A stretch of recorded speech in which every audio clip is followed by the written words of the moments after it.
It's only in its third edition, but it's already the gold standard in warbird air displays. Air legend Paris Villaroche was one of the highlights of the 2021 airshow season.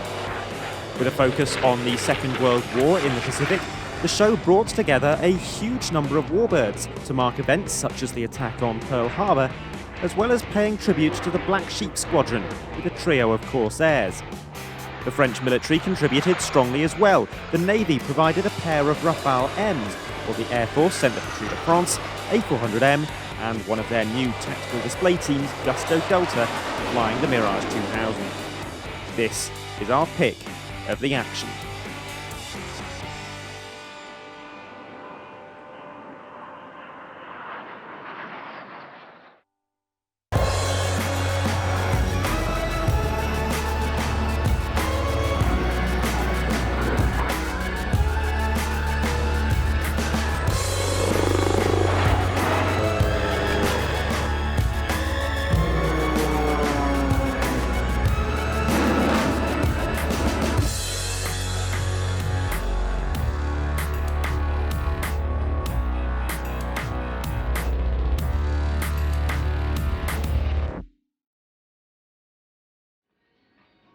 For the very first time, Airshow Dispatches takes you to France.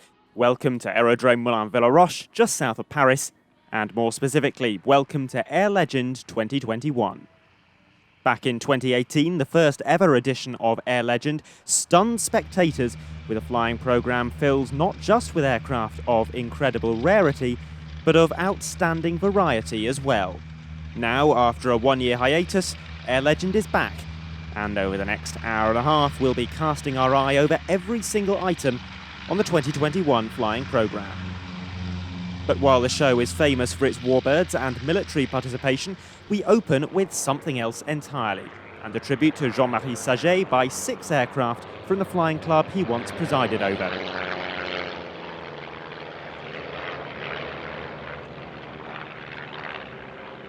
Between 1952 and 1955, Sajay was a P-51 Mustang pilot with the French Air Force. During that time, he was headhunted by Marcel Dassault, the legendary aircraft designer who had founded the company we now know as Dassault Aviation a quarter of a century previously.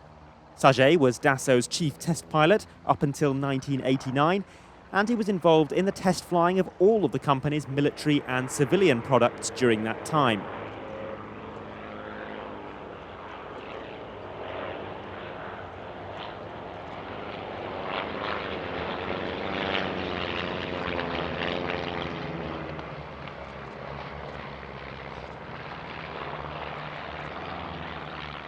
In 1972, Sajay founded the aero club Marcel Dassault Voltige, a specialist aerobatic flight club based just down the road in Nangy.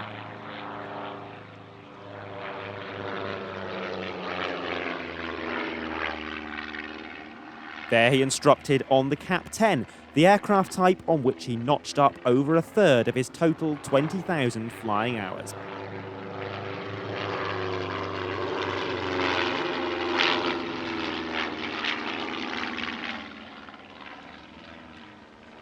He died at the age of 91 in March 2020, and here, his former flying club paid tribute to him.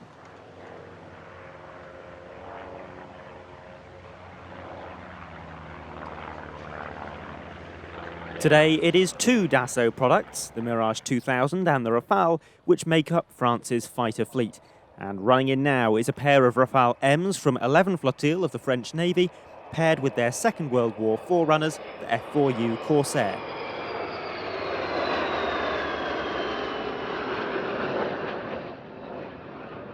We'll be seeing more from the Corsairs later, but the Rafales now take centre stage for a 2-ship tactical demonstration of the highest quality.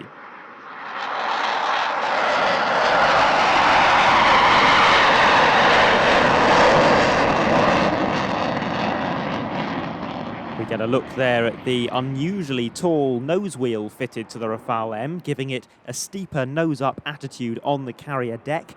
We can also see the large tailhook extended, and it's thanks to these features that the Rafale M can operate not only from the Charles de Gaulle, France's only aircraft carrier, but also from the US Navy's carriers as well. And it's the only foreign-built fighter design permitted to do so.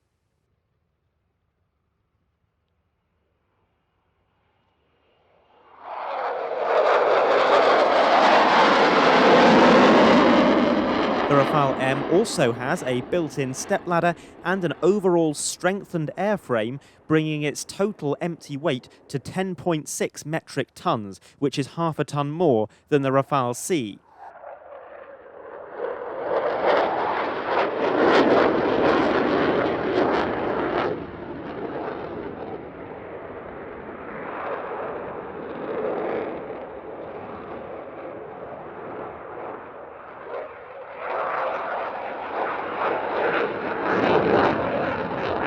Now, an excellent contrast between the low and high speed capabilities of the Rafale, a minimum speed of 80 knots with a maximum angle of attack of 32 degrees, and at the other end of the spectrum, a top speed of Mach 1.1 at low level and Mach 1.8 at high altitude.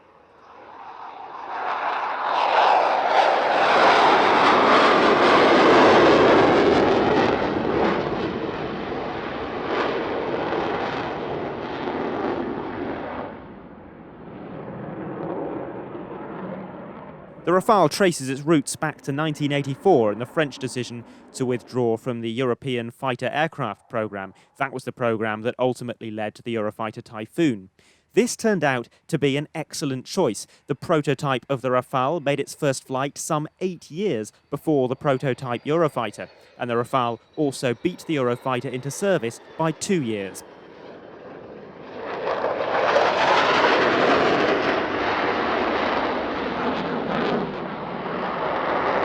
The two aircraft have enjoyed roughly comparable success on the export market, with the Rafale being purchased by Qatar, Egypt, India, and most recently, Greece.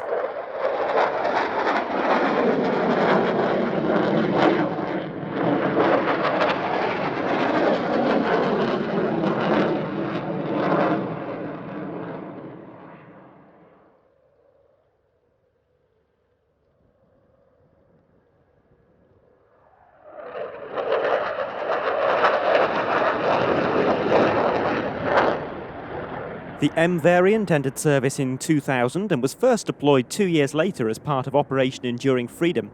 They didn't see any action though, as the jet was still 2 years away from being declared fully operational. Their combat debut came in 2016 with strikes against the so-called Islamic State.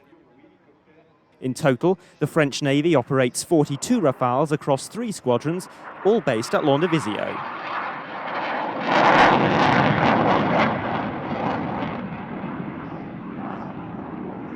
A second and final contribution next from the French Navy, this time from 21 Flotille, a Breguet Atlantique II.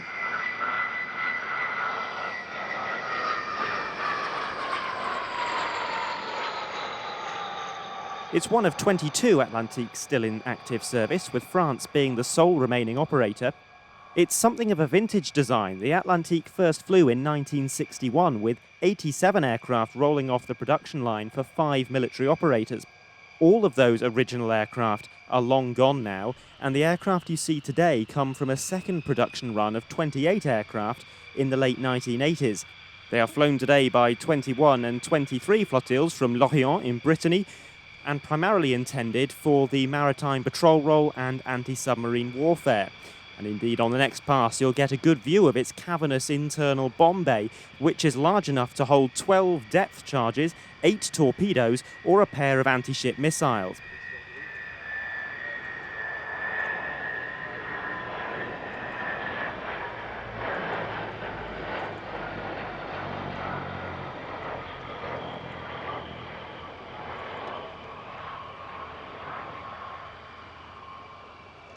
France's deployments of the Atlantique, though, have been many and varied. Most recently, they were used as conventional bombing platforms and as I-Star platforms during both Operation Serval in Mali in 2013 and on operations in Syria in 2015.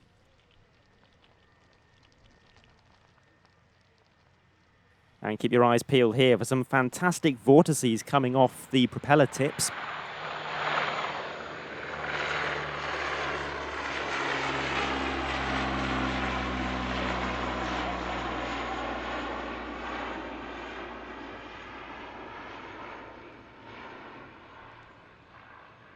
Time now for the first dedicated warbird slot of the day, and it's something a little bit unusual, a reenactment of the last aerial engagement of the Second World War in Europe between a rather surprising pair of aircraft.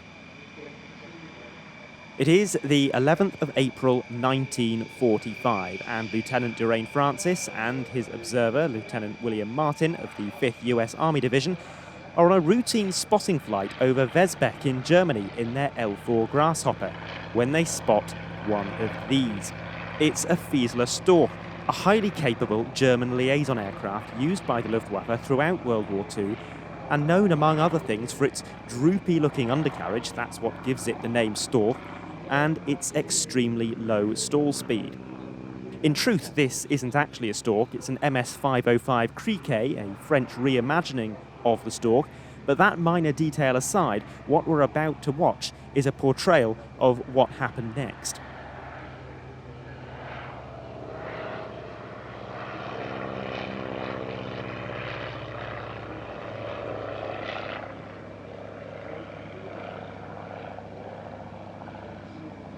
Initially, the two aircraft flew at each other head-on, only narrowly missing each other, and it was at that point that the crew of the Cub decided to use the only weapons they had to hand, their revolvers.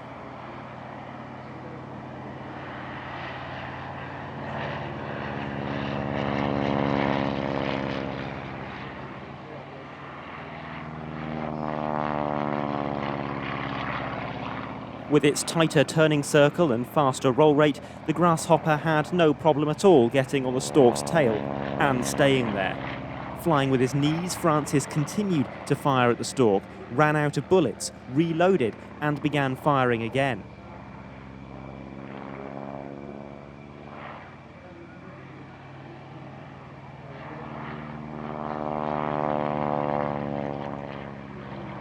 Soon, fuel began to stream from the Storch's stricken engine, and struggling to maintain height, the Storch crash-landed in a farmer's field. Francis and Martin landed nearby to apprehend the pilots in what became the final ever downing of a Luftwaffe aircraft by an American one, and the first and only successful use of a handgun during air-to-air combat.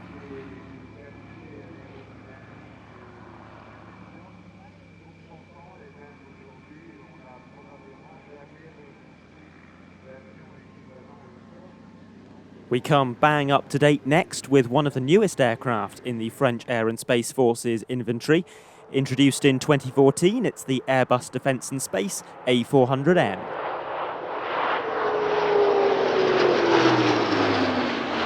We open with a trademark A400M manoeuvre. The aircraft climbs steeply away from the airfield to set up for a wing-over at the maximum permitted 120 degrees of bank. It's not just the amount of bank that's impressive, but also the rate of roll, which is somewhere in the region of 30 degrees per second. And we see that demonstrated here with these 60-degree wing rocks.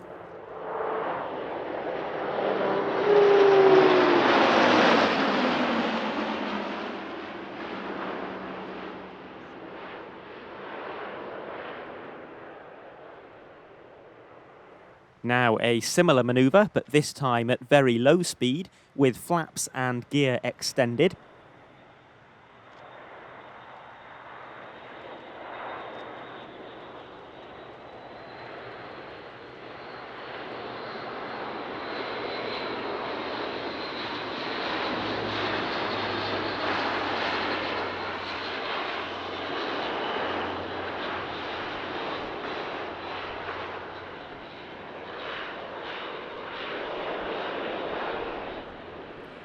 It's certainly fair to say that the A400M had a troubled start to its service career. The programme was beset by delays and production faults, but it's now very much in its adolescence, and those teething problems have been resolved in the main. The aircraft is becoming an extremely capable one, and it also sees continued export success beyond the original partner nations.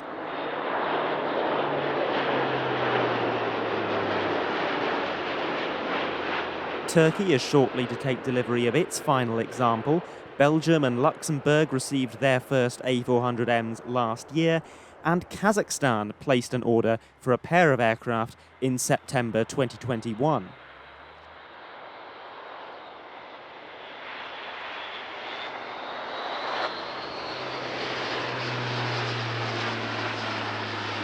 Now we're seeing a steep climb in takeoff configuration, demonstrating the immense power delivered by its 8-bladed Europrop TP400 engines, producing a combined 44,000 shaft horsepower.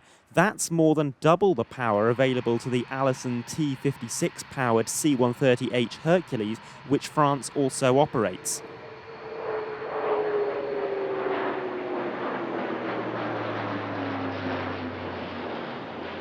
And all that extra power is necessary because while the C-130H can carry a payload of around 19 metric tons, the A400M can haul 37 tons into the air.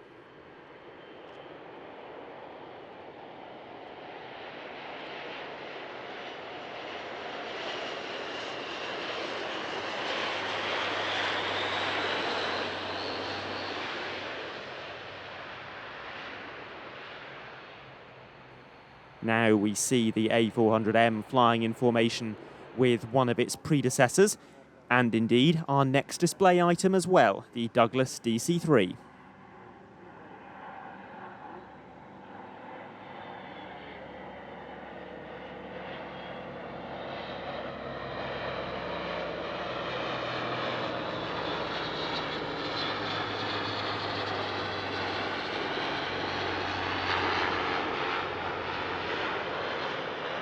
This one was built in 1943, technically as a C-47A Skytrain, being intended as it was for the military. It ended up on the British Civil Register at the end of the war, and subsequent to that, it spent many years in France.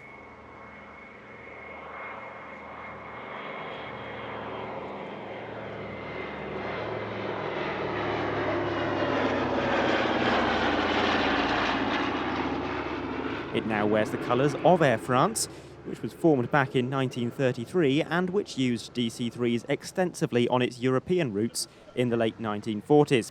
In fact, the airline had a bit of a love affair with the Douglas Aircraft Company, operating the DC-3, DC-4, DC-6 and DC-10. Nowadays, they fly 136 Airbus aircraft and 76 Boeings.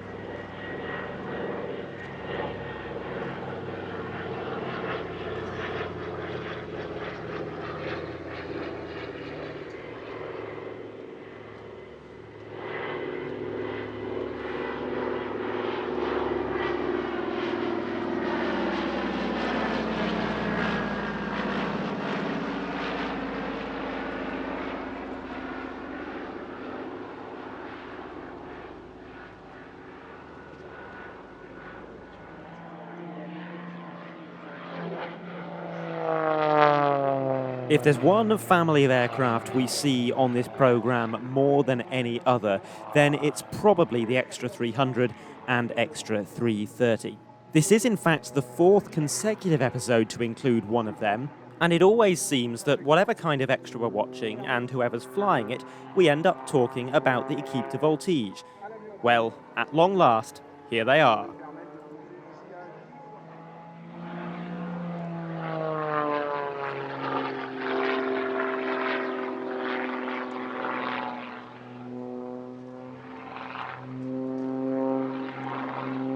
In 1962, the French army began participating in aerobatic competitions, and the Air Force believed that if the army was doing it, then so should they. So in 1968, the Équipe de Voltige was created, initially flying the Stomp SV4, and later using the Nord 3202 and the Zlin 526. The team then used various iterations of the Moudry Cap family, the Cap 10, Cap 20, Cap 230, 231 and 232. This was abandoned in 2005 following a fatal accident, and so began a lengthy series of tests and evaluations to decide what aircraft would succeed it. The Su-26, Su-29, Cap 222, Extra 300 and Extreme 3000 were all considered, but they settled on the Extra 330 SC, receiving the first of 3 examples in 2008. It was to be an excellent choice. Renault Ecal won the World Aerobatic Championships Oreski Cup in 2009, followed by 4 more successive wins for France between 2013 and 2019. France were the highest ranking overall team in the same 5 years. Today's pilot is one of those former champions, Captain Alexandre Orlovsky. He joined the French Air Force in 2001 and flew the Mirage 2000 and was selected for the Équipe de Voltige in 2011. His first international aerobatic competition was the 2015 World Championships, which he won. He was also the runner-up in the 2019 World Championships, was the French national aerobatic champion in 2016 and 2019, and was the European aerobatic champion in 2018.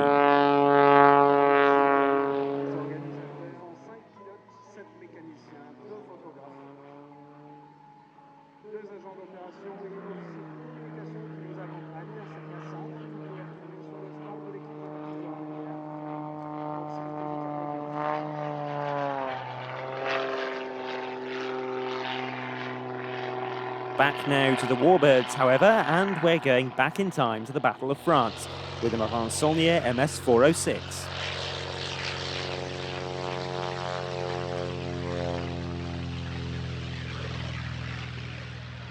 France has had one of the world's leading aerospace industries right since the start, and many of history's greatest fighter aircraft come from here.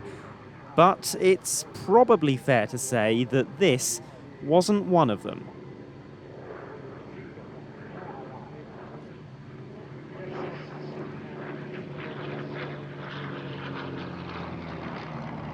It was relatively small, underpowered, and somewhat deficient in the arms department, especially compared to its main Battle of France adversary, the Bf-109E. The German aircraft weighed roughly the same, but had around 50% more power. And while the Bf-109Es were fitted with either 4 machine guns or 2 guns and 2 cannons, the MS-406 had to make do with just 2 machine guns and 1 cannon.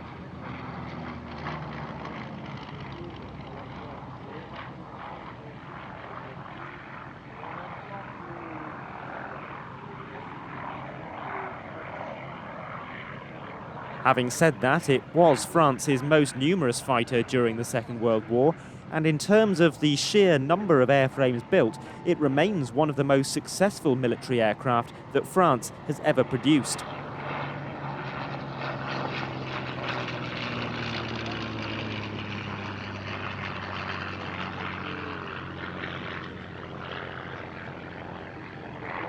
This example is a D3801, one of the names given to the Swiss license-built models. The Swiss put more advanced propellers and machine guns on theirs.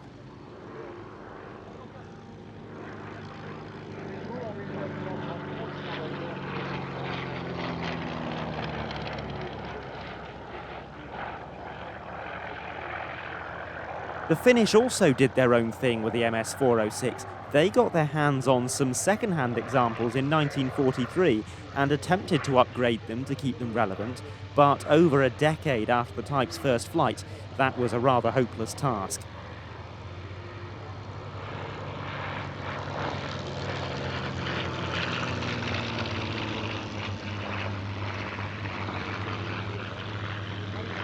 Two-ship tactical demonstrations are a long-standing tradition for the French Air Force, and it's something they do exceptionally well. Here is one of their new teams for 2021, Gusto Delta.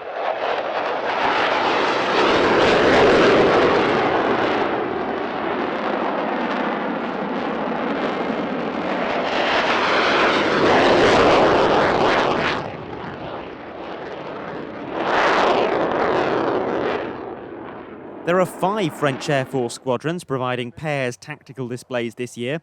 Ostensibly, one should be displaying the Mirage 2000B and another should be flying the 2000C, although if you look carefully you'll see there's both a B and a C model in this performance.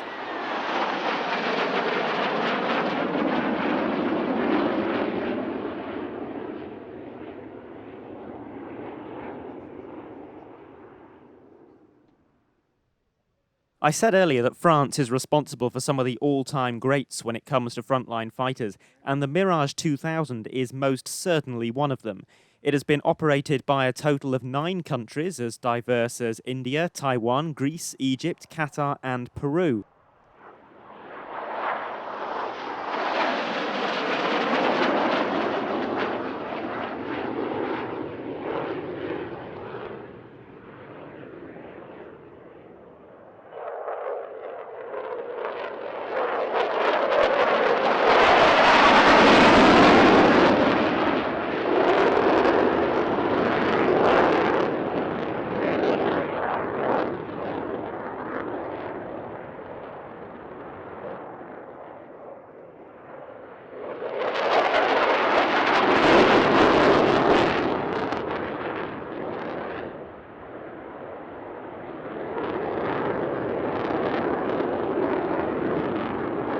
You can tell just by looking at it that this is a fast aircraft, a top speed of Mach 2.2 at altitude.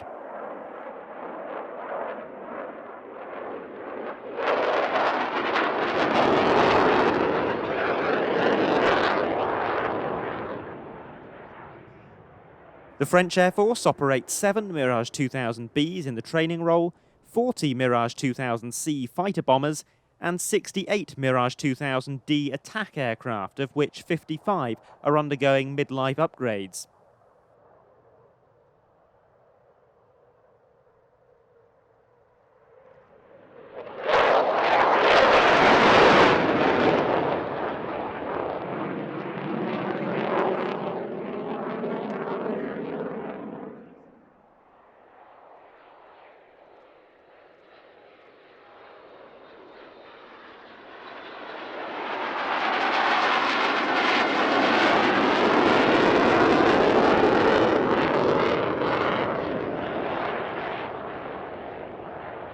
The Mirage 2000 has quite an impressive lineage. It all started with the Mirage 3, which first flew in 1956, followed by its successor, the Mirage F1, and then came the Mirage 2000 in 1978. And there were a lot of concept Mirages too, like the swing-wing Mirage G and the proposed Mirage 4000, which was, in a way, a stepping stone from the Mirage to the Rafale.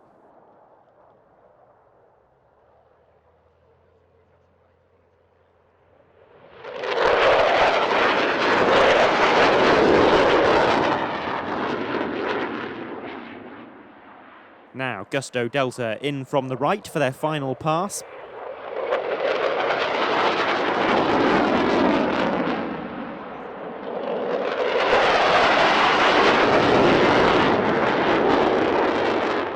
That takes us rather nicely into the first of our big set-piece displays, which Air Legend does so brilliantly well.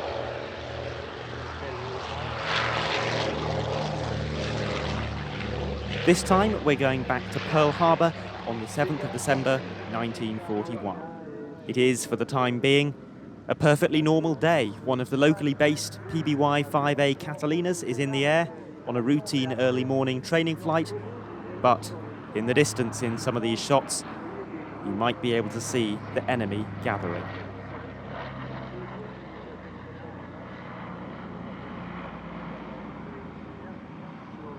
Of course, what made the attack on Pearl Harbor so successful from the perspective of the Japanese is that it was, to the Americans, entirely unexpected.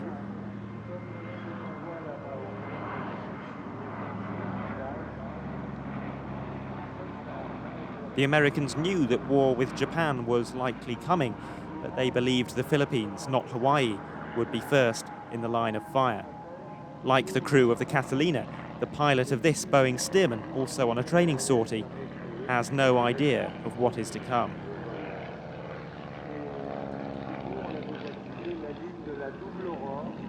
535 Japanese aircraft would attack Pearl Harbor that day.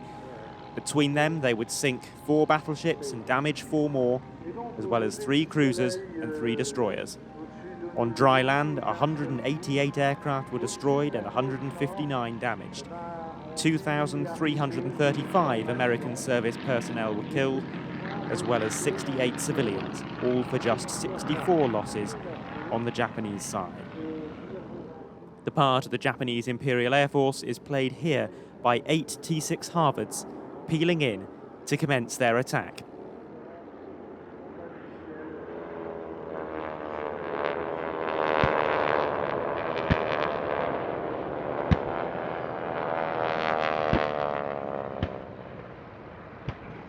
US forces were caught off guard, outnumbered in the air, and totally unprepared. They scrambled to launch a small number of P-36 Hawks, P-40 Warhawks, and SBD Dauntless dive bombers, but all of it was to little effect.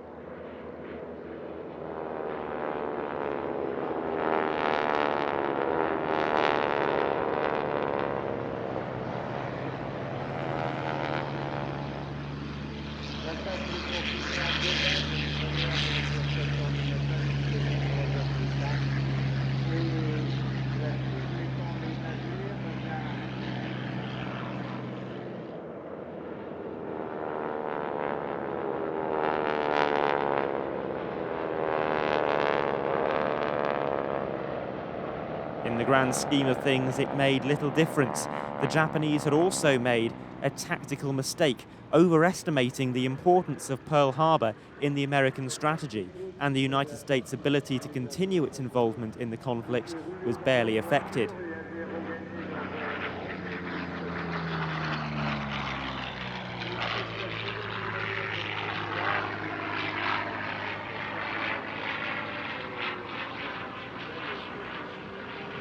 Part of the American fighters is played here by Christopher Prevost in the P-40N Warhawk with this lyrical solo display. The P-40 wasn't one of the war's outstanding fighter aircraft. It wasn't the fastest, the prettiest, the most advanced or the most potent, and perhaps for that reason it is often overlooked. But while other types claim much of the glory, the P-40 was cheap and durable, and it was dependably getting the job done. And it did so in enormous numbers. Some 13,000 P-40s were built, making it the third most numerous American fighter of the war.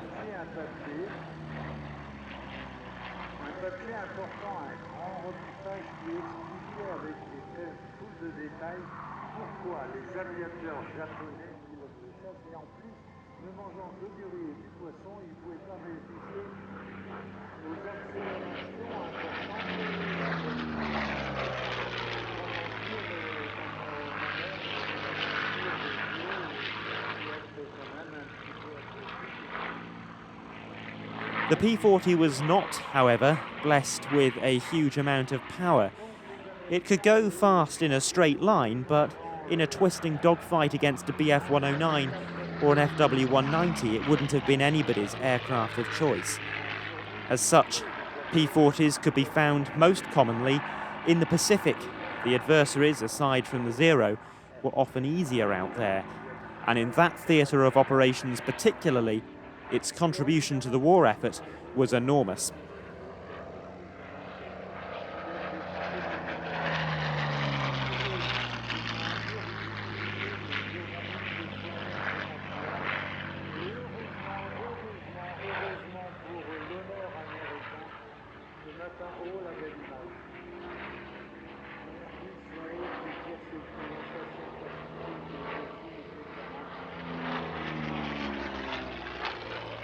The next display item involves a tail chase between a pair of aircraft that certainly wouldn't have fought each other in real life, being operated as they were by two allied nations on opposite sides of the world.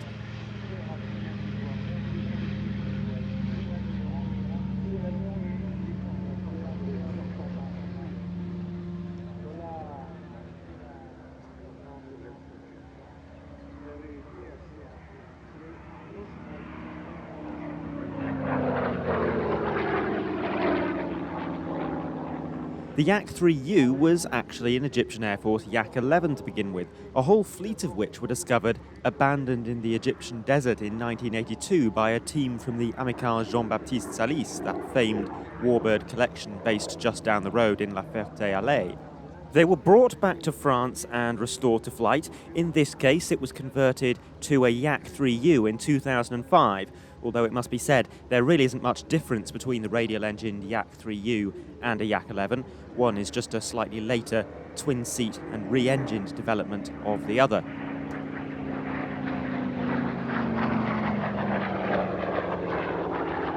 The second aircraft taking to the air is the Commonwealth Aircraft Corporation CA-13 Boomerang, the only all-Australian aircraft of the Second World War.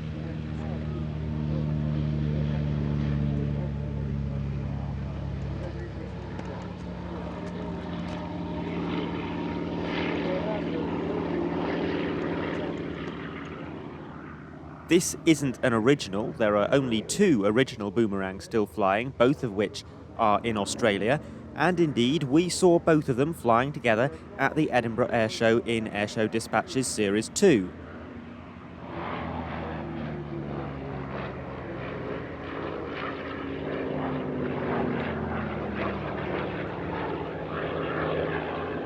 This particular aircraft is a replica made predominantly of parts from T6 Harvards.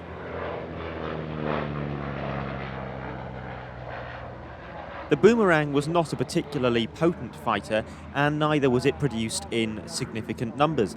Only 250 rolled off the production line. It was severely underpowered with a top speed of just over 300 miles per hour and poor high altitude performance, and so the Royal Australian Air Force actively avoided using the type in air-to-air combat.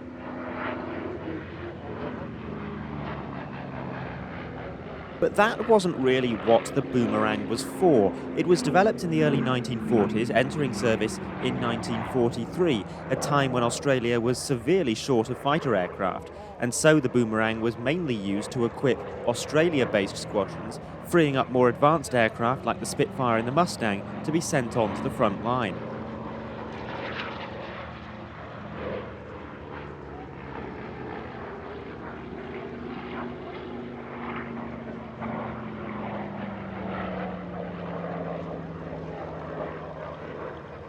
Coming up next, we have one of the great highlights of the flying programme, the Ultimate Fighters Aerobatic Team.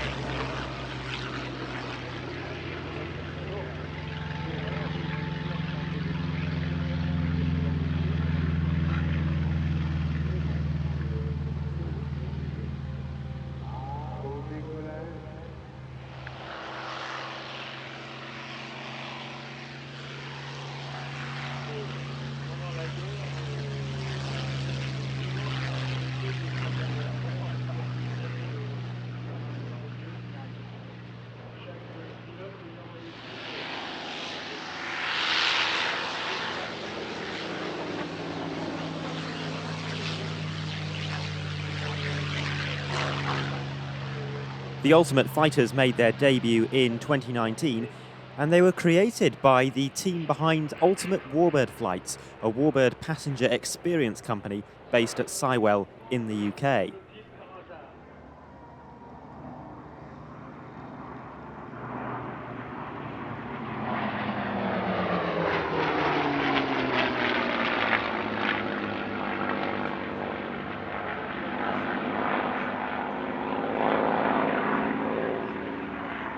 John Gowdy leads the team in P-47D Thunderbolt Nelly B. Dave Pulliston is on his right wing in the Spitfire Mark V. On the leader's left is Richard Grace in the Hispano HA1112 M1L Bouchon. And at the rear is Andy Durston in the TF-51D Mustang Contrary Mary.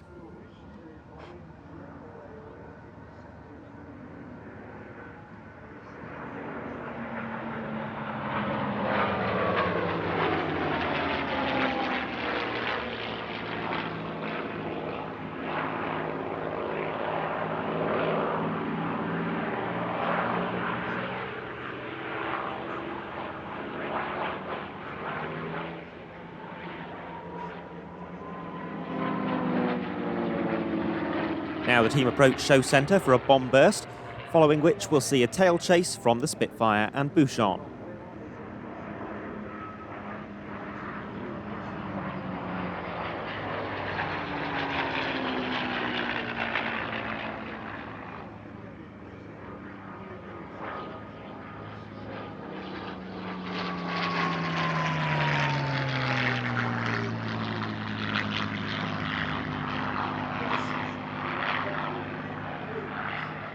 The Hispano-Bouchon is the Spanish license-built version of the Messerschmitt Bf109G, and they're not truly representative of the Bf109E, which was the Spitfire's Battle of Britain adversary, because these were developed after the Second World War, flying for the first time in 1954.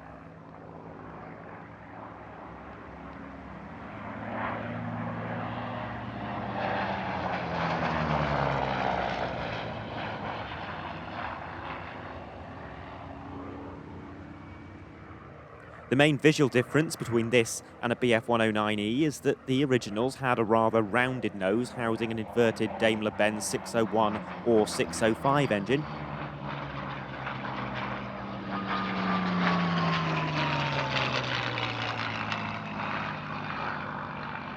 While the Spanish versions have a squared-off nose, in this case accommodating a Rolls-Royce Merlin.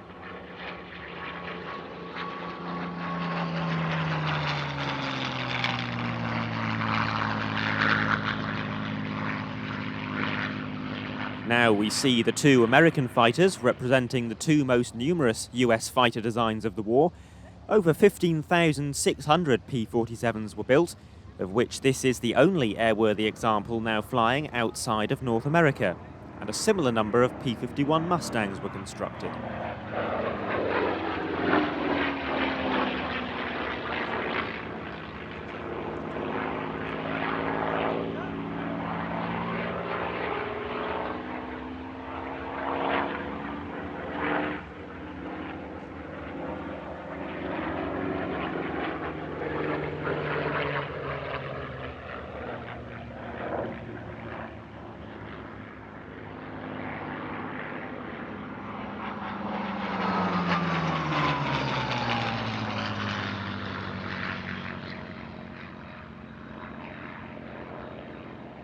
All four aircraft now approach from the left to conclude their display with a run and brake to land.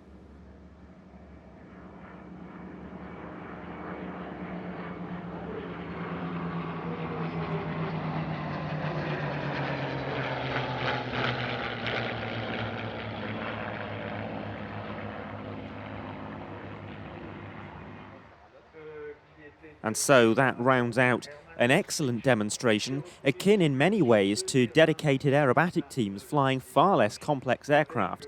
It's little wonder that the Ultimate Fighters are already considered one of the elite warbird display acts anywhere in the world. But it is to the Pacific Theatre that we turn next, with another of Air Legend's wonderful set-piece performances.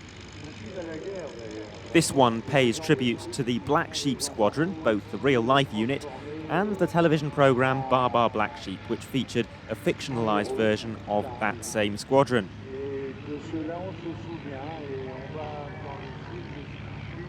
The first aircraft we see is the Stinson L5, the personal aircraft of Colonel Lard, a senior officer from the TV show who was highly opposed to the anti-conformist and often reckless fighting style of the unit. The Black Sheep Squadron was the name given to Marine Attack Squadron 214 under the command of Colonel Gregory Pappy Boyington. It was founded in 1942, comprised of pilots who had never previously been attached to a squadron themselves. They had no dedicated aircraft and no mechanics, and so the crew decided to call themselves Boyington's Bastards. This name was rejected, however, because should the unit ever do anything newsworthy, the newspapers would never print it. And so the name Black Sheep Squadron was chosen, which implies essentially the same thing.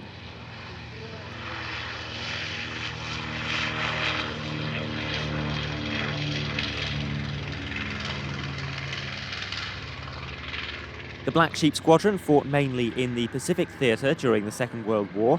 And so what better excuse is needed than to follow the Stinson L5 with one of the most famed stalwarts of that field of operations, the B25 Mitchell.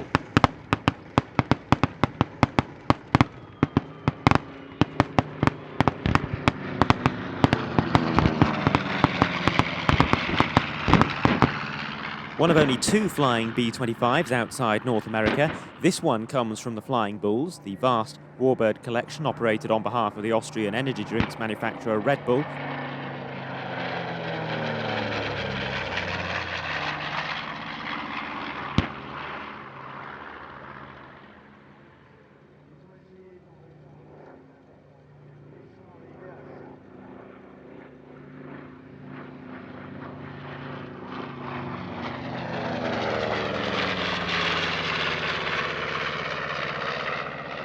Over the course of the war, the B-25 achieved legendary status.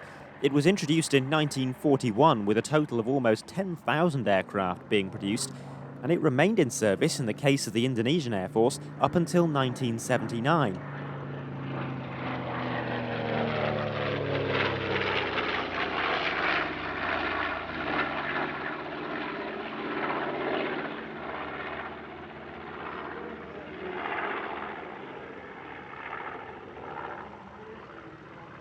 The B-25 was one of the few bombers capable of operating from aircraft carriers, and one of its most famous engagements came in 1942 during the Doolittle raids, when 16 B-25s launched from carriers to attack targets in mainland Japan.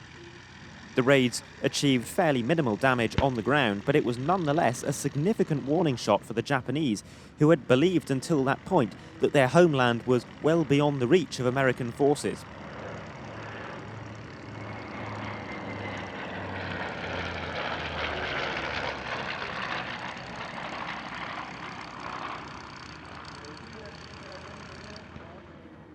Tragically, 15 of those 16 B-25s ran out of fuel while heading on to their landing sites in eastern China, and they were forced to crash land. 11 of the 80 crew members would not survive.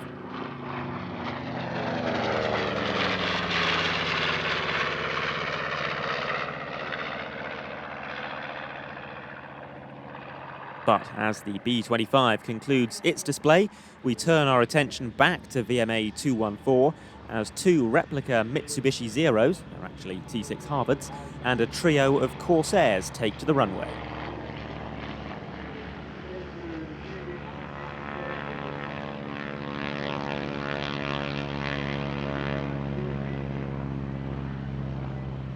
First up, the Fighter Collection's F4U Corsair, flown by Patrice Marchesson.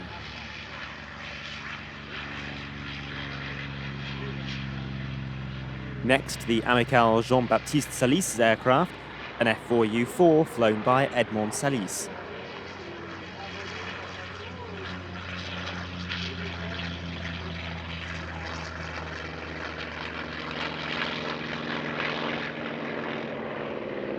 And finally, the Flying Bulls F4U-4 in the hands of Eric Goujon.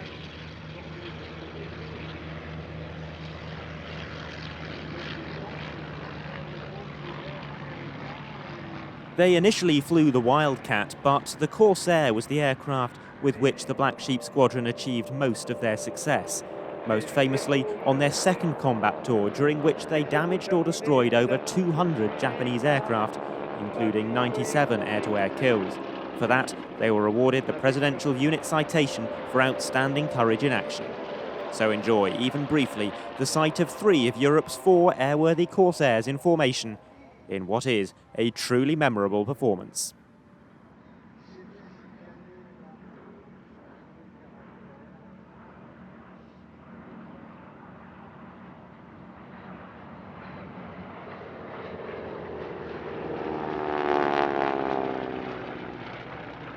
The aircraft of the Flying Bulls and the Fighter Collection now separate for a short formation aerobatics sequence. That will be followed by a solo display from the Amical Jean-Baptiste Salis aeroplane before the duo return to round out this spectacular display item.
The Corsair first flew in May 1940, but it wasn't introduced to service until December 1942.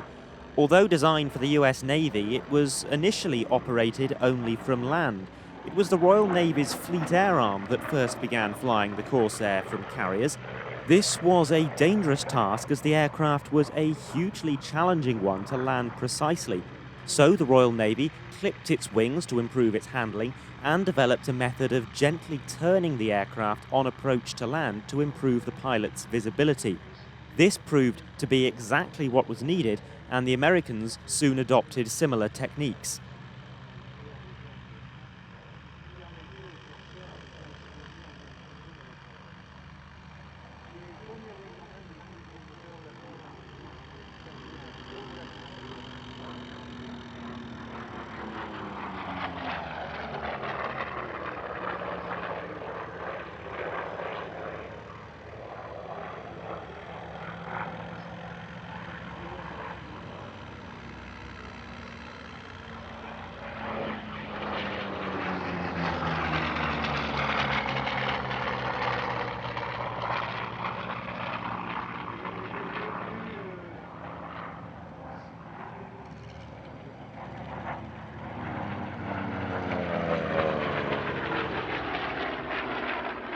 The Corsair is often regarded as one of the most effective fighters in the Pacific theatre, and the type is credited with over 2,000 air-to-air kills over the course of the war, with fewer than 200 aircraft lost. That gives it a frankly incredible kill ratio of 11-1.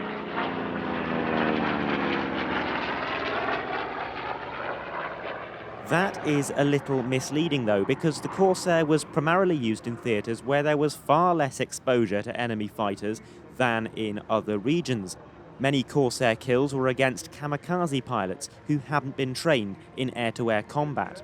The Corsair also suffered from a very high accident rate. It may be true that only 189 Corsairs were lost in aerial combat, but over 1,000 were destroyed in other accidents.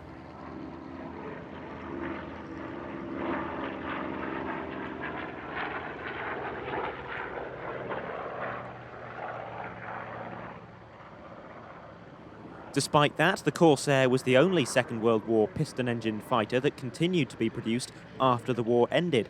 Production continued into the 1950s, and the aircraft saw distinguished service in the Korean War. The last nation to retire the type was Honduras in 1979.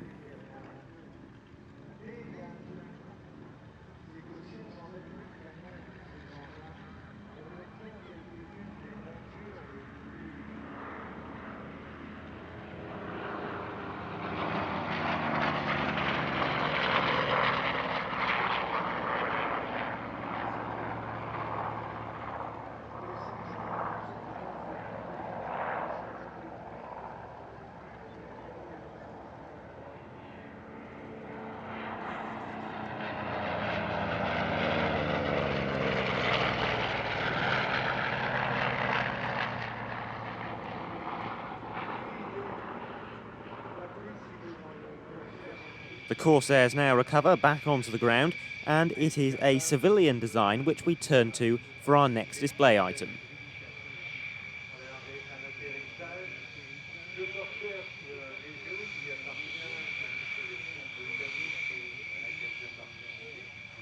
C'est un monomoteur, 4 places à l'intérieur avec un confort de voiture américaine de l'époque où les bagnoles américaines faisaient 3,5 tonnes d'abord.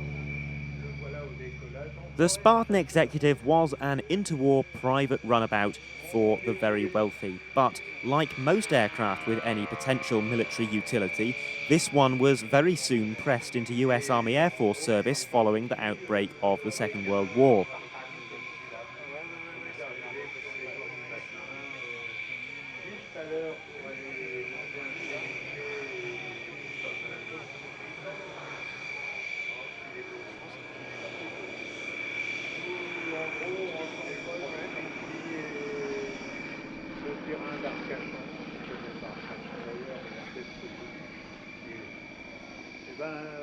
It was used in the Pacific Theatre both as a liaison aircraft and on training duties. After operating for many years as a warbird in the United States, it was imported to France in 2017. Qui est né dans l'immédiat après-guerre et qui est né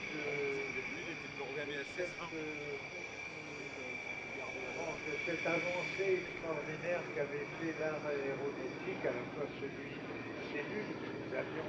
A dramatic change of pace now as the Dassault Rafale makes its second appearance of the day, and this time it's a single Rafale C from the French Air and Space Force.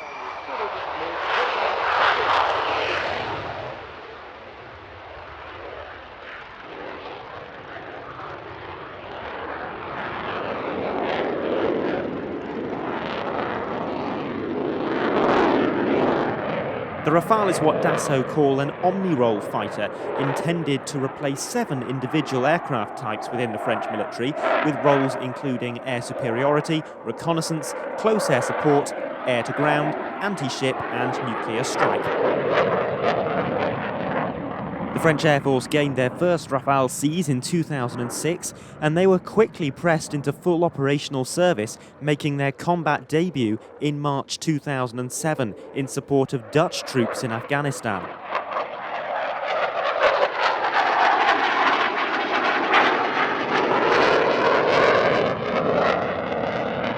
In the years that followed, Rafales played a large part in NATO's Afghan operations, as well as missions in Libya, Mali and Syria.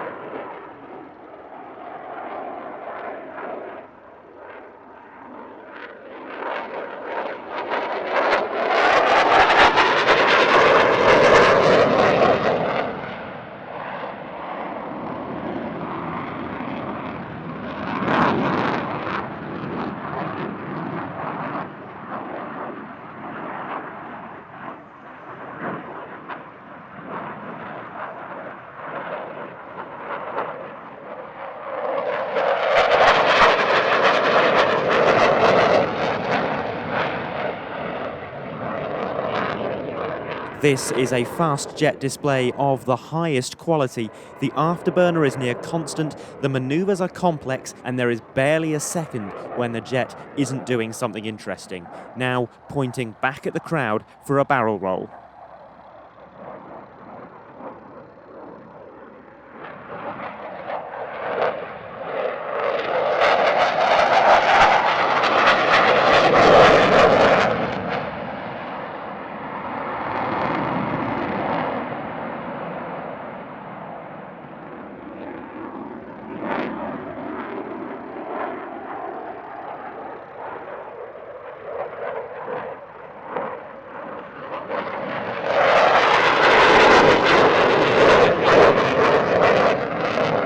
High G turn into a 3/4 hesitation roll, now pulling hard away from the crowd at 9G, the maximum permitted load factor other than in emergencies. Holding that turn to point the jet back at the spectators, rolling out for an outside derry turn, and then a -G push past the crowd.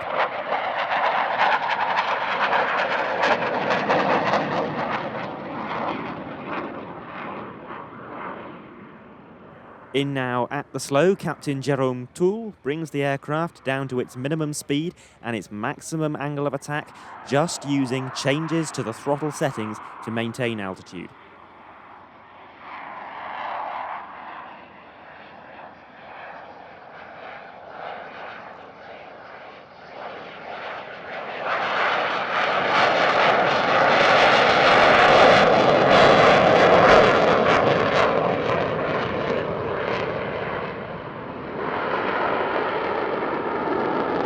Approaching at low speed once again with gear down, this time for a missed approach followed by a pair of dirty aileron rolls.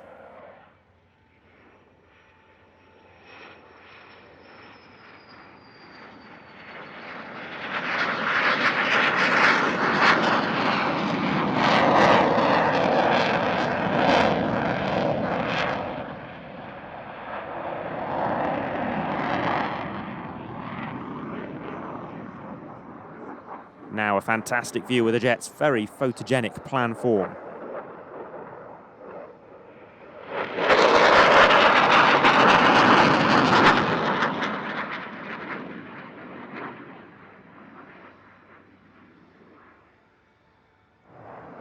and one very impressive final manoeuvre indeed, showing off the Rafale's impressive roll rate initially, then pulling onto the A-axis.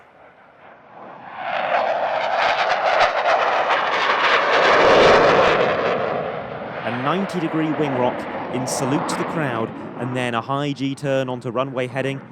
Watch very carefully though what's going to happen next. The jet pitches up to commence what is without doubt one of the most impressive landings you'll ever see from any fast jet solo display. The speed bleeds away, and now pulling over the top, gear coming down and commencing a near vertical final approach to land.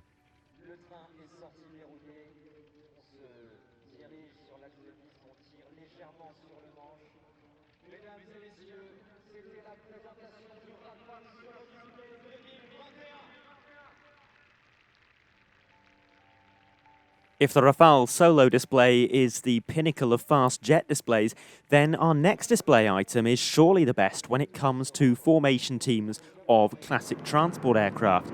Although that being said, it isn't exactly a crowded field.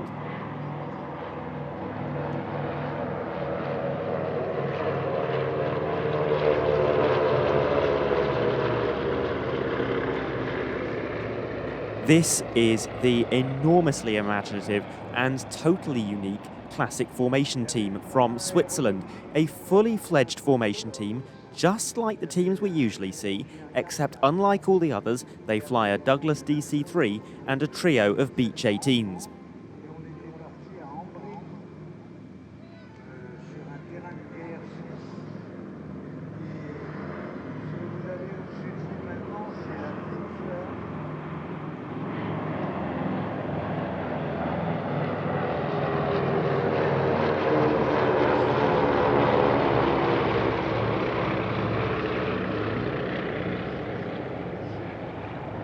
The Beechcraft Model 18, or the Twin Beech as it is often known, is similar in many ways to the Spartan Executive we saw earlier. It's a 1930s executive transport aircraft and even a small airliner with up to 11 seats. Like the Executive, it also saw military use, where it was known as the C-45 Expediter. There is one key difference though between the Twin Beech and the Executive, and that is longevity. Only 36 Spartan Executives were ever made, while the Twin Beech was produced continuously between 1937 and 1970, with over 9,000 examples rolling off the production line.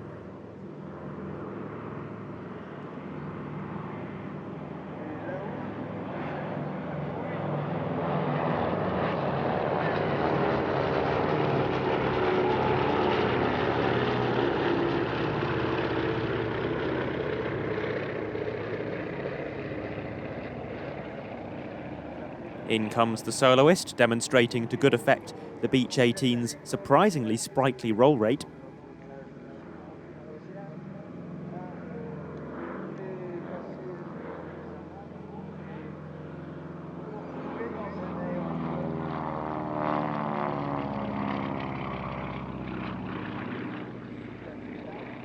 And now a very unique manoeuvre. Watch the two Beech 18s on either side of the formation because they are about to swap positions with each other.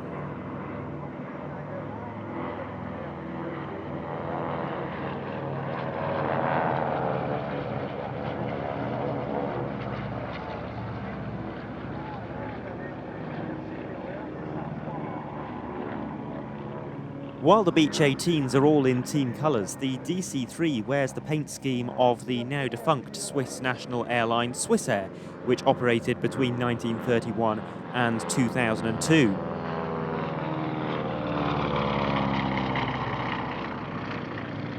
They flew most of the civilian Douglas products over the years, the DC-2, 3, 4, 6, 7, 8, 9 and 10, as well as the MD-11, and 3 types from the MD-80 family.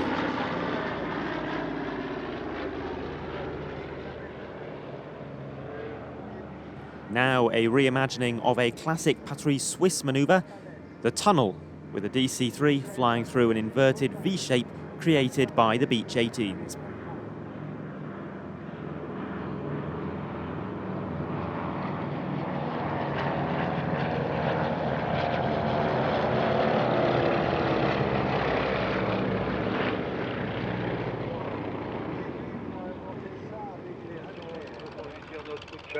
One final run and break to end that rather extraordinary performance. Nous nous souvenons de ces tournages épiques, comme celui de la César, où il voulait absolument le bébel monter sur l'aile de l'avion, lui et pas le cascadeur, et où il était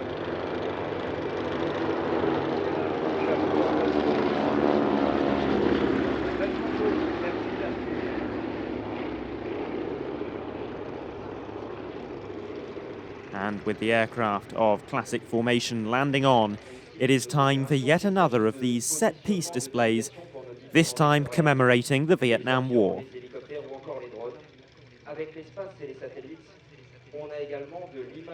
We're going to get a good look at the T-28 Trojan over the course of this display, and first up, here's a solo example.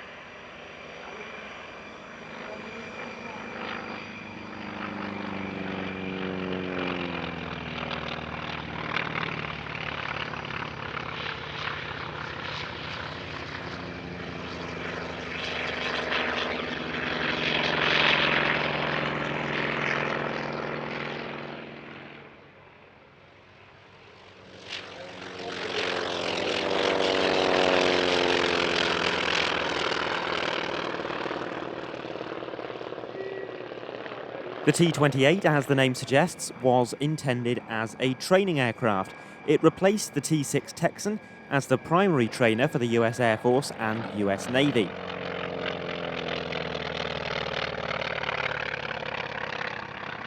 But its performance was so impressive that several air arms used the type in combat roles.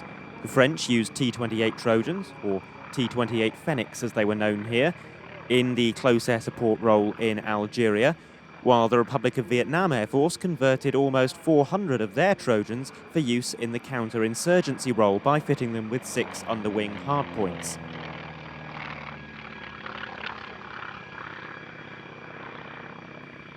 The modified aircraft were known as T-28D Nomads, and in fact, it was a T-28D that became the first US fixed-wing aircraft to be shot down during the Vietnam War.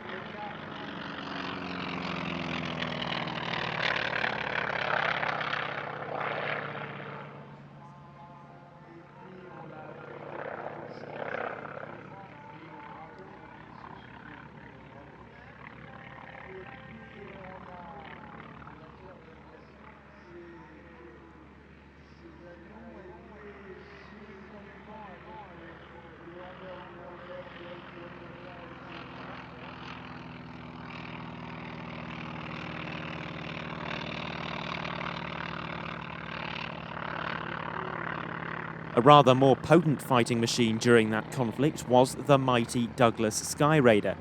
It was one of the last piston-engine fighters, but by no means obsolete during the Vietnam War, and in fact, it continued to fly in US service until 1973.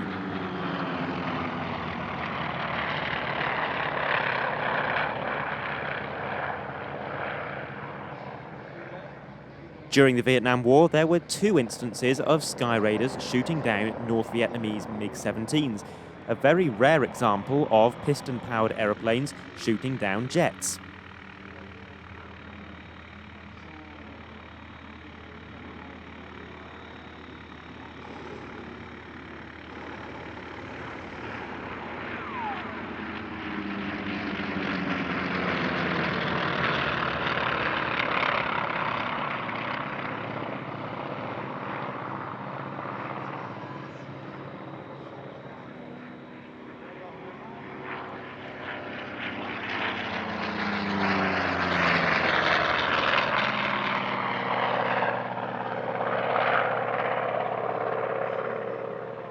Being a carrier-capable aircraft, Skyraiders have been deployed right around the world. The United States used them in Korea and Vietnam, and the UK deployed the type during the Suez Crisis. France has used Sky Raiders several times, including during the Algerian War and the civil war in Chad.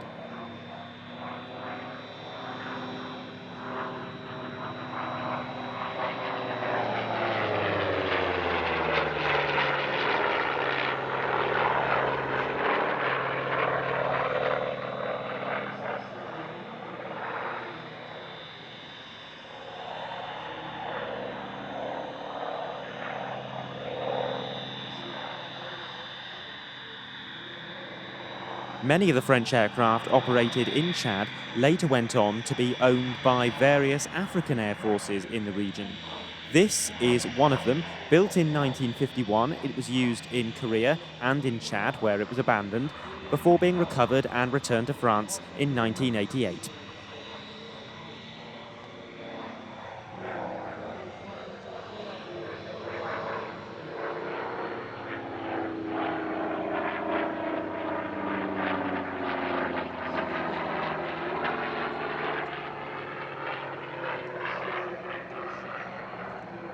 Now we can enjoy some lovely two-ship formation aerobatics by two of the T-28s, first of all with a barrel roll.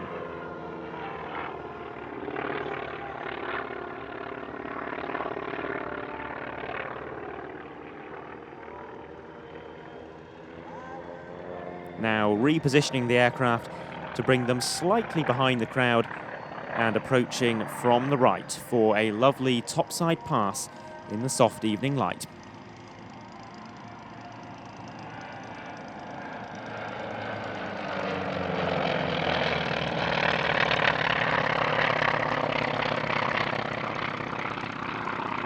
We turn now from some of the final piston engine military aircraft to one of the very early jets.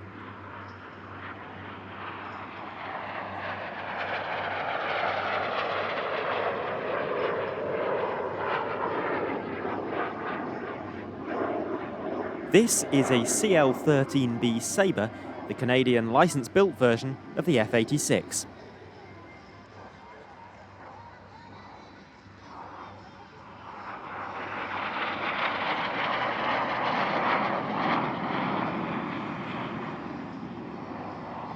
This was arguably the first American jet fighter to see true sales and operational success. It entered service in 1949, 9,000 examples were built, and it served with 29 nations. While it served most famously in the Korean War, the type has also been used in a number of other conflicts, including both Indo-Pakistani wars, the Taiwan crisis, the Bangladesh Liberation War, and the Guinea-Bissau War of Independence.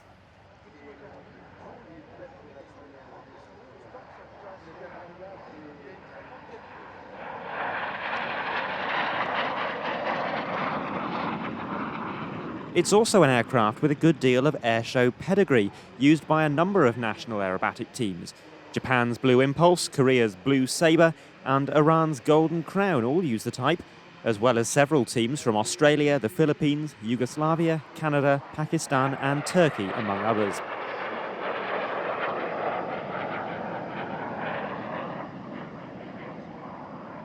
This one was built in 1958 and served with the Royal Canadian Air Force stationed in Germany. Today, it is the only flying example in Europe.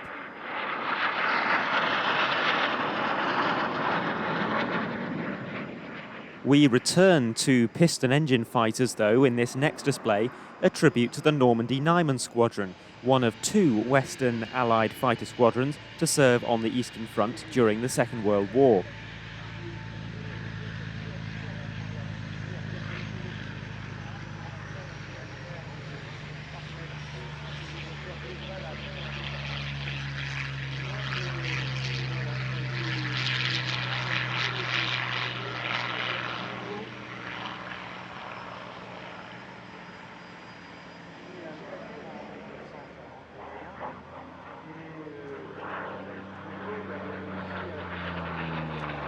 The first of the two aircraft to make an appearance is the Yak-9P.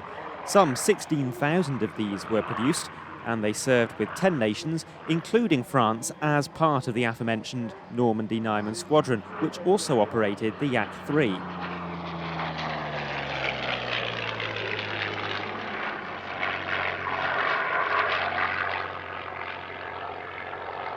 Now taking centre stage is the Yak 11, which you'll notice looks very similar to the Yak 3 we saw earlier. That is because while the early model Yak 3s looked a lot like the Yak 9, the later models were fitted with rather more bulbous noses to accommodate radial engines.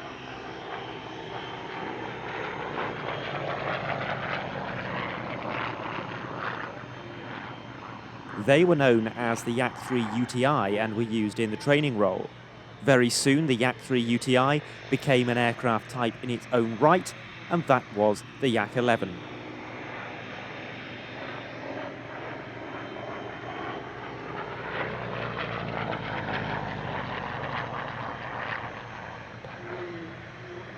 (4,500) Yak 11s were produced, and they were operated by 21 nations, mainly in Eastern Europe and Asia. We're coming towards the end of the flying programme, but it wouldn't be a European warbird-themed airshow without some more Spitfire action.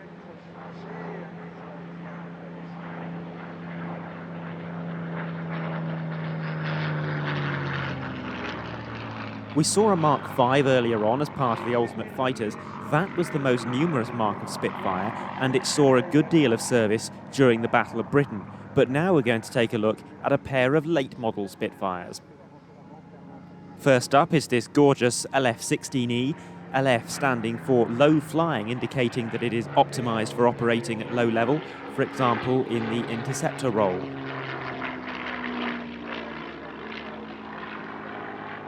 The second Spitfire is this PR-19.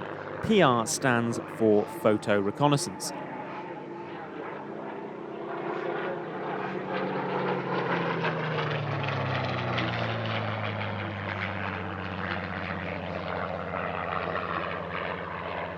This mark of Spitfire first flew in 1943 and was powered by the Rolls-Royce Griffon.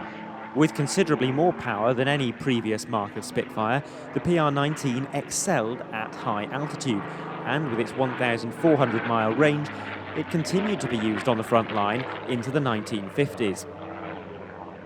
This one was built in 1944 and flies in the colours of 152 Squadron Royal Air Force in Southeast Asia. It's flown here by its owner, Christophe Jacquard, and while it's been active on the French airshow circuit for some years, it was involved in a takeoff accident in 2017 and had to be shipped to the UK for repairs. It took to the air again in August 2020.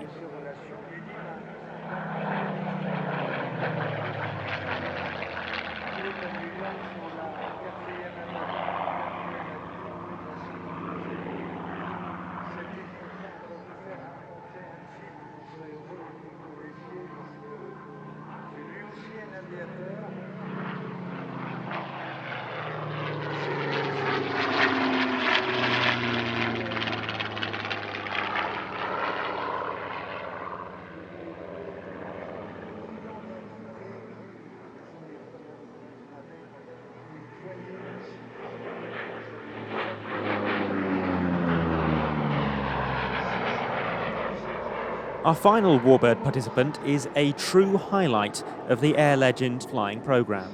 The only P-38 Lightning flying outside North America, belonging to the Flying Bulls, and displayed for us here by Raymond Reidman. The P-38 was a superb high-altitude performer, and while it was an effective fighter bomber and escort fighter, it arguably made its biggest contribution to the war in the photo reconnaissance role. In fact, 90% of aerial imagery captured over Europe by the Allies came from P-38s.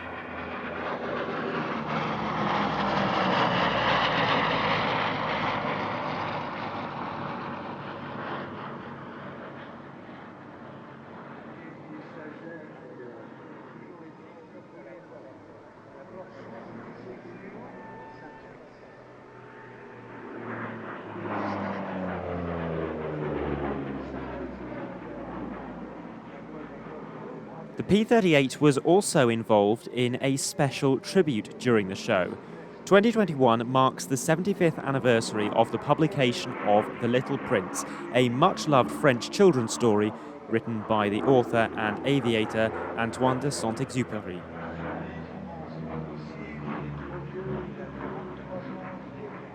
Saint-Exupéry went missing off the coast of Marseille while flying his P-38 Lightning on the 31st of July 1944.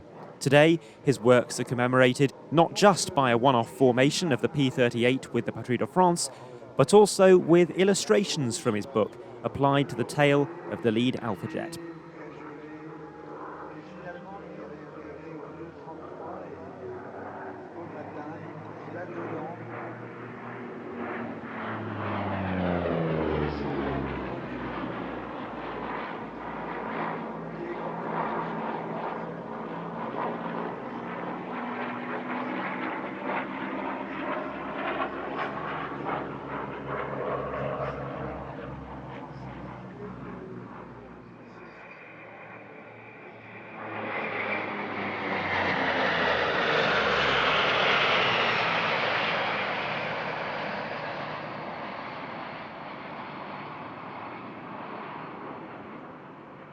Following that spectacular formation, we commence the final item of the display programme, the Patrouille de France themselves.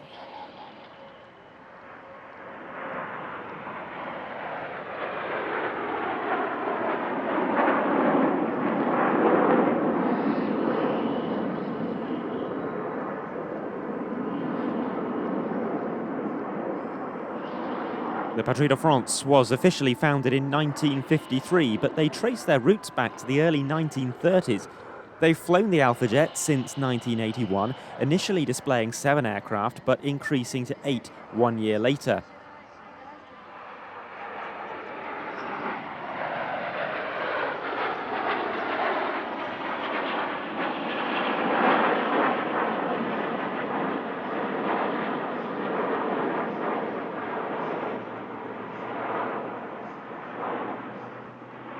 The Alpha jet is a joint French-German project by Dassault and Dornier, and although it made its first flight in 1974, it remains a popular advanced jet trainer and even a close air support aircraft, serving with a number of military operators, particularly in Africa.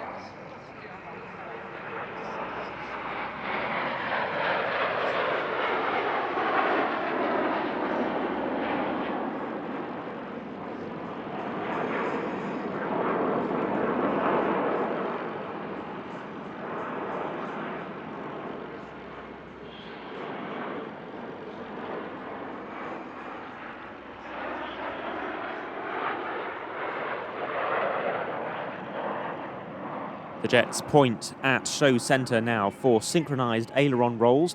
Rare and spectacular to see this manoeuvre being performed towards the crowd.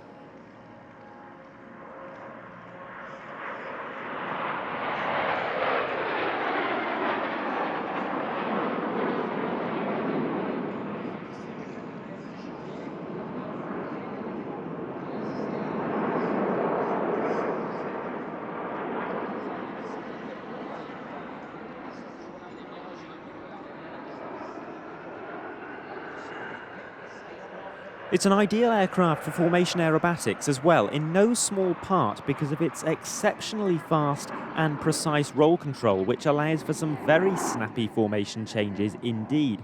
The Patrouilles start their show, like most teams, with the whole team flying in formation. They call it the ribbon section. But thanks to these rather tall, graceful linking manoeuvres, it's a particularly fluid and compact routine, even compared to that of other aerobatic teams flying comparable aircraft types.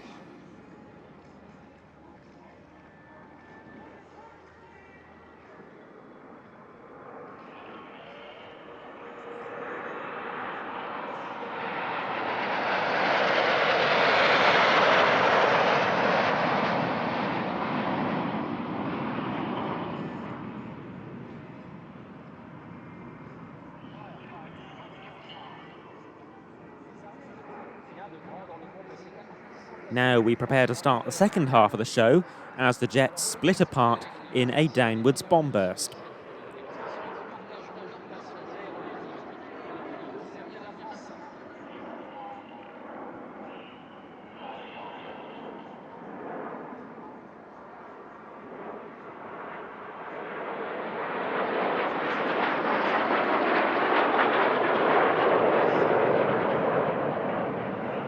Atos 7 and 8 now approach for an opposition pass.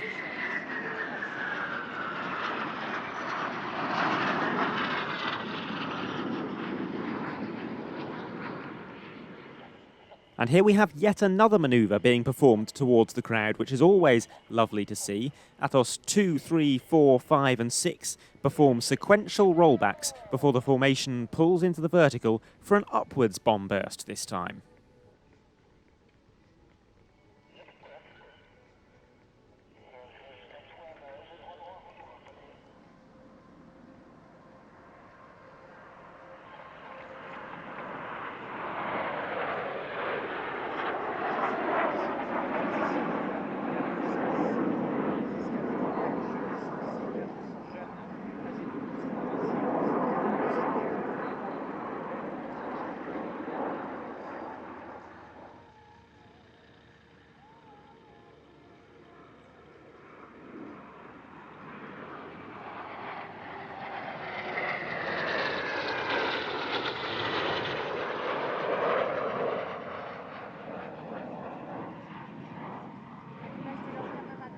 The Patrouille de France change their display routine every year, probably more so than any other major aerobatic team.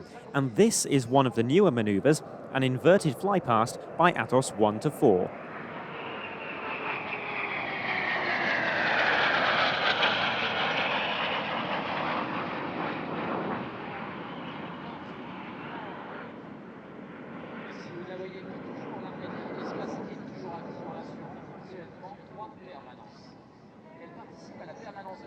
Here is a classic Patrouille de France manoeuvre, the Big Bang.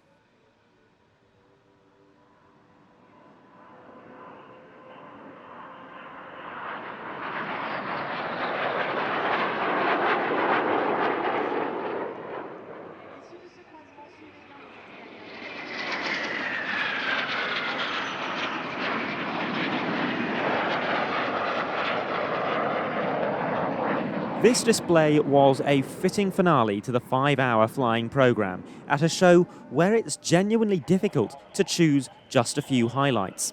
The selection of aircraft, standard of display flying and proximity to the crowd was all first rate. Air Legend really is up there with the best of them.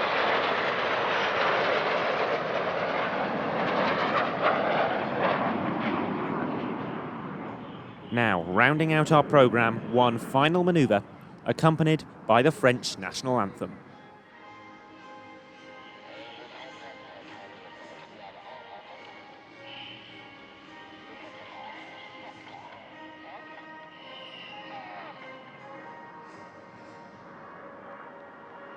We don't quite know when Airshow dispatches will return, but we're aiming for one more episode this year from wings over Illawarra.